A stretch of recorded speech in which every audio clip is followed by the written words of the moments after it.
Hey guys, Clueless Crafts here, and today we'll be making Animal Crossing charms.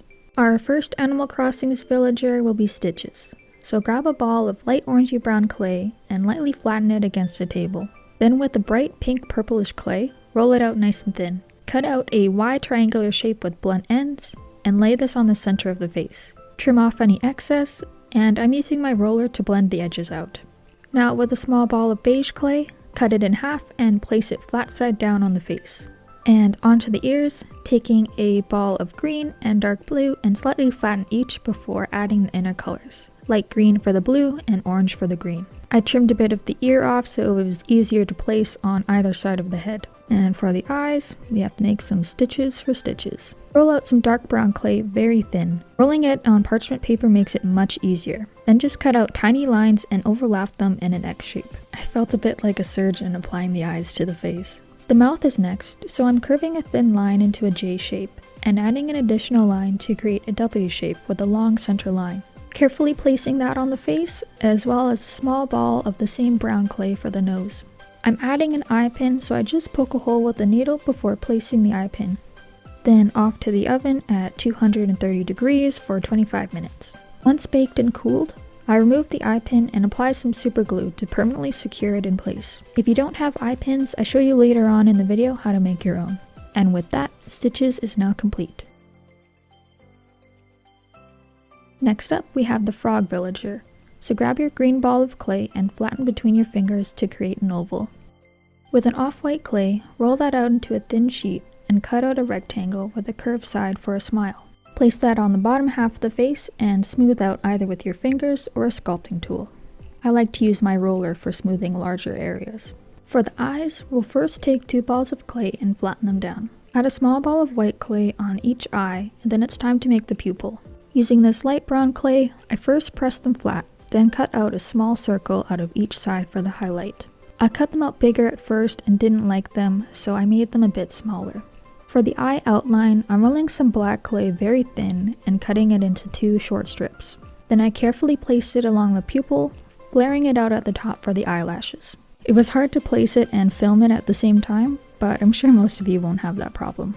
Back to the face, I'm defining the smile with a thin strip of dark green and just rolling it into place with my finger, being careful not to press down too hard. Some blushing cheeks for our froggy, and we are ready to attach the eyes.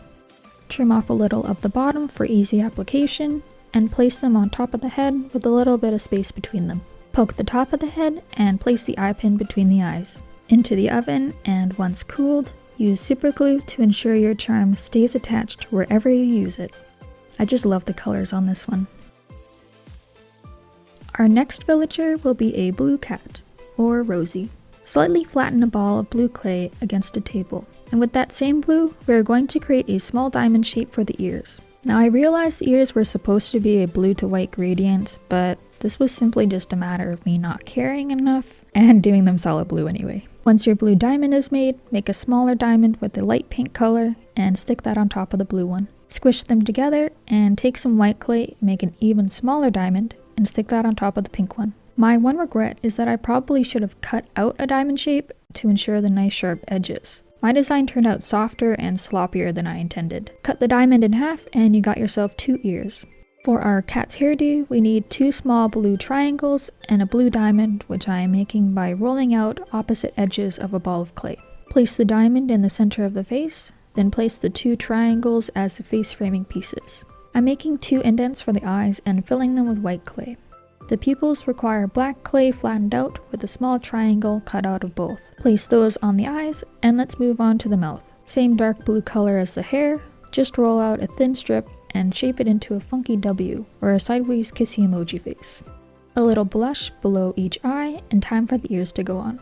I'm first only placing the center half of the ears so I can get the correct spacing between them, but once I'm happy with that, I connect the other half and blend it out using my sculpting tool. Lightly stab the head to prepare for an eye pin, then into the oven.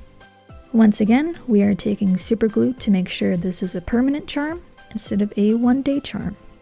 And with that, our cat is complete. Goldie is going to be our next charm, so grab a ball of light yellow clay and roll it out between your hands to create a teardrop shape. Then using a light brown, we will be making spots that cover the face. I'm flattening the clay between my fingers, then placing the first spot where one of the eyes will go. Using a slightly bigger piece, I'm flattening that out and placing it at the bottom center of the face where the nose and mouth will go.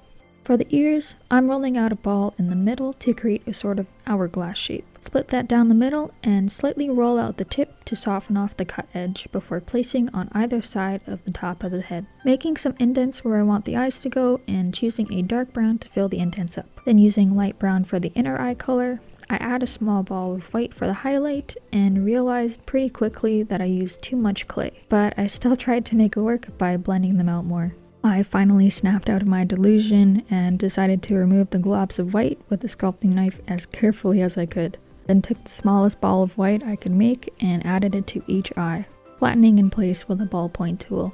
For the nose, I'm pinching a ball of dark brown clay into a triangle and attaching it to the face, and finally rolling out more of the same clay to make the mouth. I added 2 separate strips to the face and curved them into U shapes, creating a W.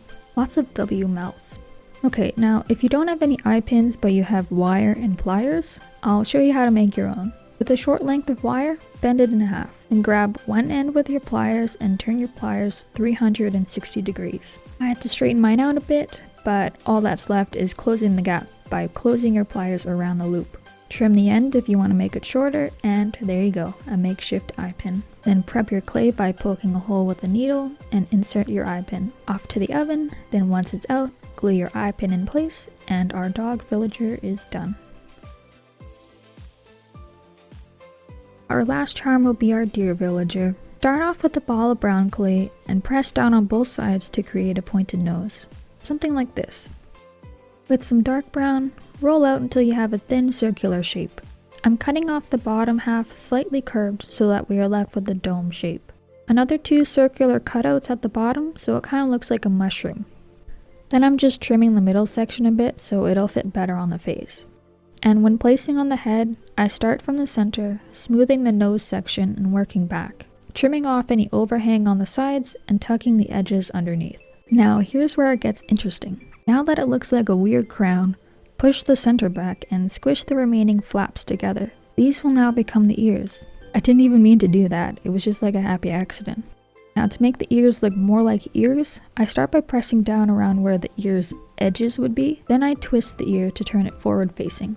I'm actually quite surprised at how well they turned out. For the inner ear color, use a light pink ball and shape into a soft diamond shape. Slightly flatten with your finger before cutting in half. Add each triangle to each ear and blend out as needed. To finish off the ears, drag a pointed sculpting tool down the middle of the ear to bend it inwards.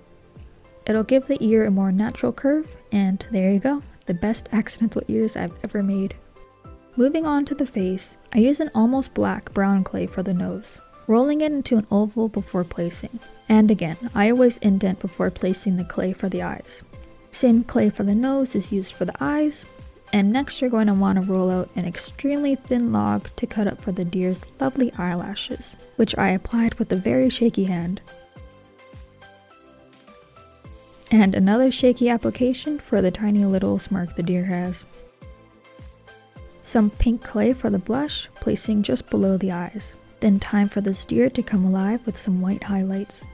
Poke the forehead and insert your eye pin to make the cutest charm ever. And I hope you know the drill by now.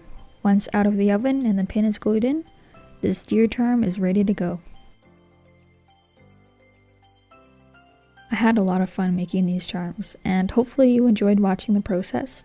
But that's all I have for you today, so hope you have a great rest of your day, and I'll see you later. Bye!